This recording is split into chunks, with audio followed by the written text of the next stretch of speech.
जय हिंद और नमस्कार साथियों, स्वागत है आप सबका ग्रोथ पॉइंट यूपीएससी के यूट्यूब प्लेटफॉर्म के ऊपर महत्वपूर्ण कानूनों के अध्ययन हेतु इस विशेष श्रृंखला के 32वें उपाख्यान में मैं हूं आपके साथ ध्रुव जानी।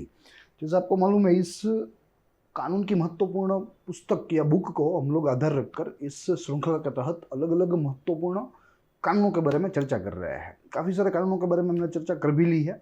आज एक और कानून के साथ मैं आपके सामने हूँ जिसका नाम है prevention of insults to national honour act of 1971, यानी कि जो हमारा राष्ट्रीय सम्मान है, अगर उनको कोई इंसल्ट करे, अगर उनको कोई उनकी जो है अवमानना करे, उनकी अवगणना करे, तो उनको यहाँ पनिशमेंट दी जा सकती है। वो एक प्रकार का गुनाह कहा जाएगा। देखेंगे, यह संक्षिप्त कानून है मगर बहुत ही महत्वपूर्ण है, अति महत्वपूर्ण है, क्योंकि यहाँ हमारे राष्ट्रीय सम्मान की बात आती है, नेशनल ऑनर की बात आती है। इस उपाख्यान में पूरी चर्चा जो है वो बैकग्राउंड से हम लोग शुरू करेंगे। इंपॉर्टेंट प्रोविजंस और इसका इंपॉर्टेंस या इसकी कोई टीका है वो देखने का प्रयास करेंगे। शुरू करेंगे हमारी मूल चर्चा। देखिए, इंट्रोडक्शन और बैकग्राउंड दोनों ही एक ही स्क्रीन के ऊपर है जो हमें देखने हैं। सबसे प्रथम इंट्रोडक्शन में दो मुद्दे हैं, बैकग्राउंड में दो मुद्दे हैं। इंट्रोडक्शन के बाद हमारी बात जो है वो शुरू करेंगे। कहा गया है कि act establish to prevent insults to national honour. Yes, तो यह तो इसका मूलभूत उद्देश्य है कि जो राष्ट्रीय सम्मान का अगर कोई इंसल्ट करता है तो उसे उस प्रक्रिया को, उस क्रिया को रोकने के लिए यह कानून मूलभूत रूप से बना गया है। Plus act that prohibits insult to countries national symbols like.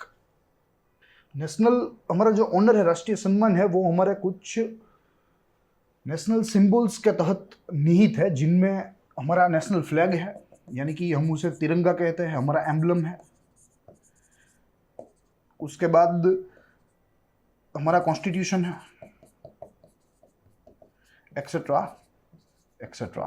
तो इन सारी चीज़ों की अगर आप अवमानना करते हैं तो वो एक नेशनल ऑनर का या राष्ट्रीय सम्मान का इंसल्ट माना जाएगा और उसके तहत आपको सजा भी हो सकती है। यह बात रही इंट्रोडक्शन की। बात करें बैकग्राउंड की, तो कहा गया है कि part 4A of constitution stipulates fundamental duties. Yes, जो हमें मालूम है, हमारे जो मूलभूत कर्तव्य है या हमारी जो फर्ज है, फर्ज या कर्तव्य कह सकते हैं, जो कि हमने यूएसएसआर से लिए है, ठीक है, तो वो यहाँ लागू करना चाहिए। और इनमें से एक फंडामेंटल ड्यूटी तो कहती है कि हमें हमारे राष्ट्र चिन्ह, हमारा कॉन्स्टिट्यूशन, हमारे तिरंगे के तरफ मान की नजर से देखना चाहिए, उनकी अवमानना में नहीं करनी चाहिए या अवगणना नहीं करनी चाहिए। Which includes the duty to abide constitution and respect its ideals and institution. हमें कॉन्स्टिट्यूशन के साथ जुड़े रहना चाहिए और जो कॉन्स्टिट्यूशनल इंस्टीट्यूशन है, जो संस्थानें हैं, उनका हमें आदर करना चाहिए, उनको हमें मान देना चाहिए। ये बात रही प्रथम। दूसरी बात बैकग्राउंड की करें तो act stipulates punishment for violating article 51A sub clause A of constitution. As per this particular provision, president, vice president, prime minister और speaker of Lok Sabha etcetera etcetera are liable for disqualifying या disqualification upon committing any crime. Yes, तो यहाँ इन महानुभावों को भी जो है बाद नहीं किया गया, उनको भी इस कानून के तहत ले लिया गया है कि अगर प्रेसिडेंट के द्वारा, वाइस प्रेसिडेंट के द्वारा, प्रधानमंत्री द्वारा या स्पीकर ऑफ लोकसभा के द्वारा भी ऐसी कोई घटना होती है तो वे अपने पद को जो है उनको छोड़ना पड़ेगा। दे will B disqualified for committing such a crime. तो यहाँ इन जो है इलीट पर्सनैलिटी के साथ मेरे और आप जैसे सामान्य लोग भी इस कानून के एम्बिट में आते हैं, इस कानून के कार्यक्षेत्र में आते हैं, और हमें इस पर्टिकुलर जो है कानून को ध्यान में रखते हुए हमारे नेशनल ऑनर्स को सम्मान देना चाहिए, ना कि उनकी अवमानना करनी चाहिए। अब बात करें ऑब्जेक्टिव्स की, तो यहाँ एक ही ऑब्जेक्टिव है और वो कहता है कि to prevent any insult to national honour, any type of insult to national honour. कुछ महत्वपूर्ण प्रोविजन है जिसके तहत यह कानून यहाँ लागू है, देखेंगे।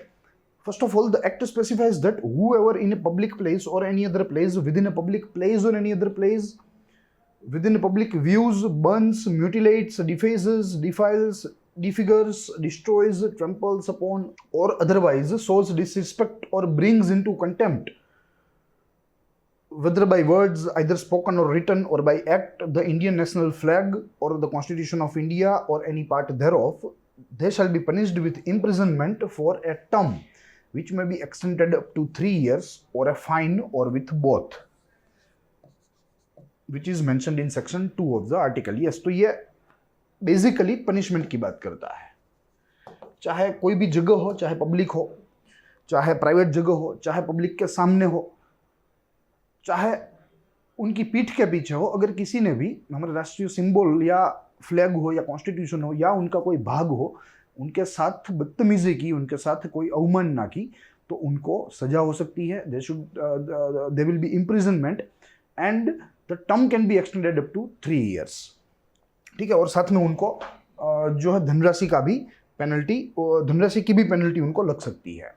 फिर the act goes on explain the term used in above provision, any comments expressing disapprobation or criticism of the constitution or the Indian national flag or of any measure of the government with a view to obtaining an amendment of the constitution of India or an alteration of Indian national flag by lawful means do not constitute an offense under the section। yes, ये बात भी सही है कि अगर constitution को ही बदलने की बात चल रही हो, कॉन्स्टिट्यूशन के कुछ प्रावधान बदलने की बात चल रही हो, प्लस हमारे राष्ट्रीय ध्वज को भी बदलने की बात चल रही हो कानूनी रूप से, तो ये जो है इंसल्ट टू नेशनल ऑनर नहीं कहा जाएगा। मगर अगर कोई भी व्यक्ति ने ऐसे कोई कंडीशंस फुलफिल नहीं हो रही है और वो इंसल्ट कर रहा है, then they should be termed as a insult.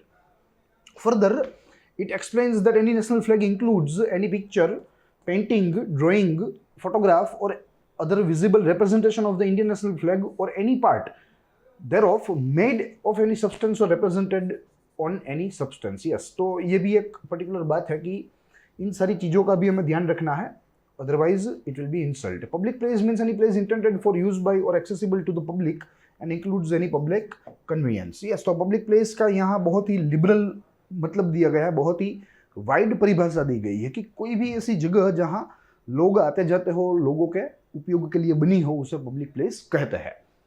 The disrespect to the national flag means and includes the 12 circumstances yes which are explained under section 2 subclause A and section 2 subsection 1।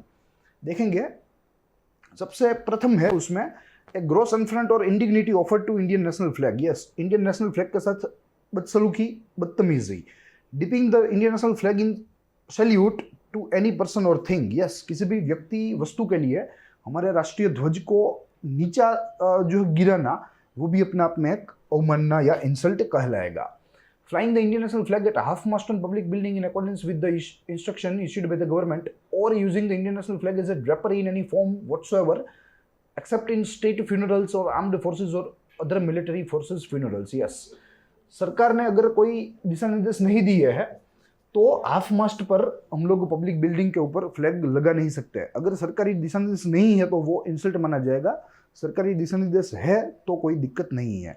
Plus drapery यानी कि हम लोग तिरंगे को लपेट भी नहीं सकते apart for the funerals of personals of Indian armed forces.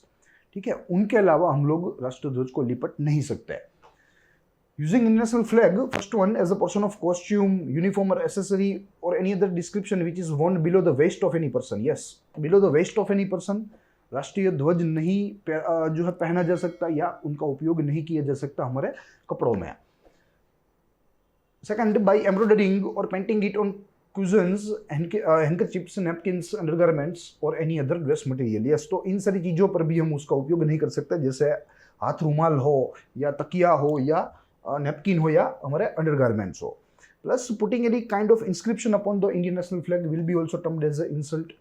Using the Indian national flag as a receptacle for receiving, delivering or carrying anything except flower petals before Indian national flag is unfurled as a part of celebration on special occasion including Republic Day or the Independence Day। yes, मात्र और मात्र फूलों की जो petals है फूलों का उनका ही उपयोग हम लोग कर सकते हैं राष्ट्रध्वज में, और वो भी मात्र हमारे राष्ट्रीय त्योहारों के दिन पर, यानी कि रिपब्लिक डे, वो हमारा स्वाधीनता या स्वतंत्रता दिवस।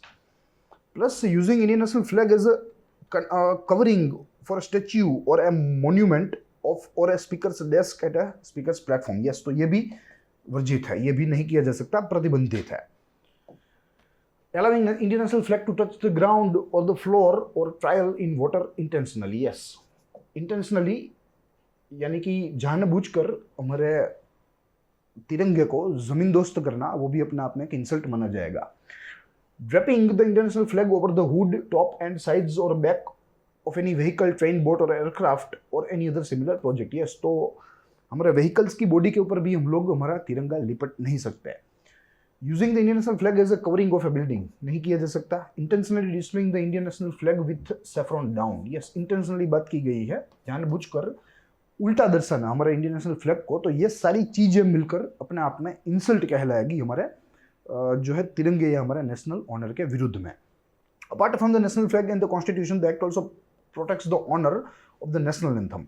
It says if anyone who intentionally prevents the singing of the international anthem or causes disturbance to any assembly engaged in such singing shall be punished with imprisonment of a term which may be extended up to 3 years or more with a fine or with both, which is covered under section 3. section 2 में constitution यानी कि भारतीय संविधान व भारतीय तिरंगे की अवमानना की बात की गई थी, उसके लिए सजा का प्रावधान था। सेक्शन 3 में apart from Indian national flag and constitution, if insult is done to any of the national honor, including our national anthem, then he or she will get punished and the punishment is as same as section 3 of the act। ठीक है, तो ये बात है, ये सारी चीजें हैं जिसके तहत अवमानना या इंसल्ट जो है वो कहा जा सकता है। देयर आर 2 अमेंडमेंट्स, सिंपल, कोई जो है हमें बातें जाननी नहीं है, मात्र यही याद रखना है 2003 में एक बार अमेंड हुआ था और दूसरा अमेंडमेंट इसमें आया 2005 में। प्लस इसका क्रिटिसिज्म, वो इंपॉर्टेंस की बात करें तो शुरू करेंगे हम क्रिटिसिज्म से। देखिए, इसका उपयोग जो है वो बहुत ही मिस तरीके से होता है, यानी कि there is a misuse of it. तो सबसे प्रथम ये मुद्दा है। दूसरा मुद्दा कहता है critics argue that order of supreme court 2016, देखिए, प्लेइंग नेशनल एंथम इन सिनेमाज, आपको याद हो तो 2016 में सुप्रीम कोर्ट ने एक आदेश दिया था कि भाई अक्रॉस द कंट्री जो सिनेमाघर है, जो थिएटर्स है, उनमें राष्ट्रीय एंथम बजना चाहिए फिल्म शुरू होने के पहले, और वहाँ जो हाजिर लोग हैं उनको इसका सम्मान देना पड़ेगा, उनको खड़ा रहना पड़ेगा और साथ में यह गीत जो है वो गाना पड़ेगा। मगर यहाँ क्रिटिक्सों के द्वारा ऐसी आर्ग्यूमेंट हो रही है, ऐसी दलील पेश की जा रही है कि यह ऑर्डर अपने आप में सुप्रीम कोर्ट का जो है वो कॉन्स्टिट्यूशनल हमारा जो ढांचा है, संविधान का जो मूल्य है, उसका हनन करता है, क्योंकि अपने आप में it violates our constitutional values which are actually a bedrock of our democracy. जिस स्तर के ऊपर जो है हमारा लोकतंत्र प्रस्थापित है हमारे संविधान के द्वारा, ये उसी को हनन करने वाला सुप्रीम कोर्ट का यह फैसला है, ऐसा क्रिटिकों के द्वारा, या आप कह सकते हैं कि जो क्रिटिकल एनालिसिस्ट है उनके द्वारा ऐसा कहा जा रहा है।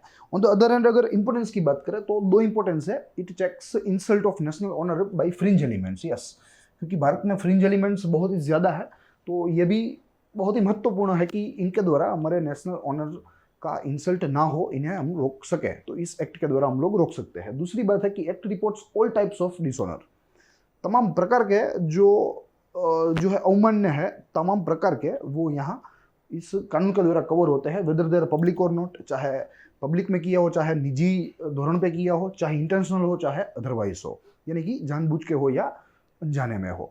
ये सारी चीज़ों को यहाँ इस कानून के द्वारा जो है कवर किया जाता है, ताकि ज़्यादा से ज़्यादा हमारे नेशनल ऑनर्स का इंसल्ट या उनकी अवमानना उगड़ना हम लोग रोक सके। तो यही सारी चीज़ें थी जो आज हमें इस कानून के तहत देखनी थी। I hope you enjoyed the lecture. महत्वपूर्ण कानून था, संक्षिप्त था मगर महत्वपूर्ण था, और जो चीज़ें हमें जाननी है हमारी परीक्षा के लिए वो भी हमने यहाँ जानने का और अध्ययन करने का प्रयत्न किया। I hope you enjoyed the lecture. हम लोग मिलेंगे अगले कानून के साथ, उसके संशोधन व उसके अध्ययन के साथ। तब तक के लिए दीजिए इजाज़त। देखते रहिए ग्रोथ माउंट यूपीएससी। जय हिंद।